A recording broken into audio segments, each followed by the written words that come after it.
Bismillahirrahmanirrahim. Hello everyone. Welcome back to the PL-300 exam preparation series where we are exploring the third learning path, visualize and analyze the data.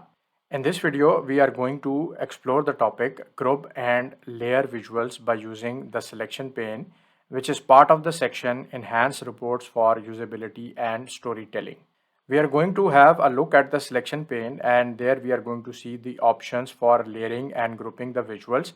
And once we have set the visuals by their grouping and layering, then we are going to take the same example and configure bookmarks on that. So let's in this video focus on the grouping and layering part, and in the next video we are going to configure the bookmarks. For this, let's go to the Power BI desktop environment. So I'm inside the Power BI desktop environment, and first I'm going to create a scenario where I'm going to create two buttons and two visuals, and then I'm going to group one button and one visual into one group, and then the other button and the other visual into another group. So let's first create the scenario, and then I'm going to explain the grouping and layering process. So here I have created two buttons. You can see these are the two buttons. One is representing the total cost, one is representing the total quantity, and then I have two bar charts here. So one bar chart is total quantity by sales region, and the other bar chart is total cost by sales region. So I have four elements on my canvas, where two are my bar charts and two are my buttons. So what I am going to do here is, right now, that I am going to do a few things. And the first thing is that I am trying to expand these two charts and trying to overlay these over one another. So I have what I have done is that I have changed the size of these charts, and I have put one chart over another, and then I'm going to click here on in the view option, and then there is this option which says selection. So previously it was known as the selection pane, but this option is now called selection. So if you just click here, so you are going to see that the options related to the selection are visible in this area. So we have two tabs here. So one is the layer order, and the other is the tab order.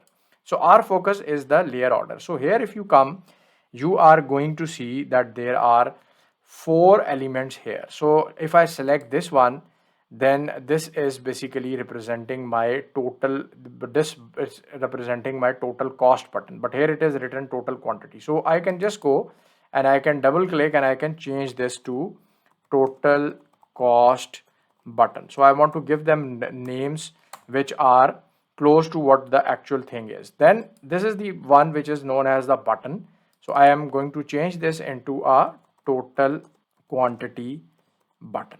And then I have my total cost visual and then the total quantity visual, but I cannot see this visual because this is hidden. So if I just hover over this area, then it is going to show me this total quantity region. In front of these elements on in the selection pane, you see there is an icon in front of each, which is actually representing an eye. So if I just click on one of these, so let me just click on the total cost. So what it does is that it hides the visual from the view, and similarly I can do it for any of the visuals. So whatever visual I select and whatever visual I select and press this eye icon, then that visual is actually removed from the view.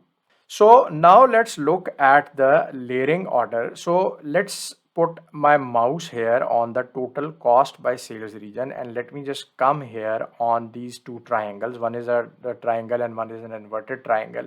So if I select this total cost and here I say send backward, then you will see that because these two visuals are overlaid on one another, so now the total cost visual has gone back and the total quantity visual has come on front. So if I again select this total cost and click on send forward, bring forward, then you can see that this visual is now appearing on the front. So this is how you actually can change the layering order. So if I just do this twice, then it is going to also go down in the layering order. So this is an order that you can actually do, and even if I just drag this, I can change the layering order. So we are going to see why is the layering order important. So what I am going to now do is that I am going to bring together the two quantity related elements. So this is the total quantity button and total quantity bar chart, total cost button and total cost bar chart. And now what I'm going to do is that I am going to show you how I can group these elements together. So first, let me just do it for the total quantity. So I'll select this, and by pressing the mouse, by pressing my mouse and the control key, I can select the other one. So these two I have selected. And if I just do a right click, there is this option which appears which says group, and then I have the option to just select group. So as soon as I select this, then you see that there is a group 1 that has been created, and if I expand this, then I see my two elements inside. So let me just give this a name. So let me call this as my quantity group, and similarly I'm going to repeat the same step for my other two. I'm going to select the other two by pressing the control key and the mouse, and then this group I'm going to call as my cost group. So this is how you can actually play around with the layer order, and you can also do the grouping. But the question is that why we are doing it.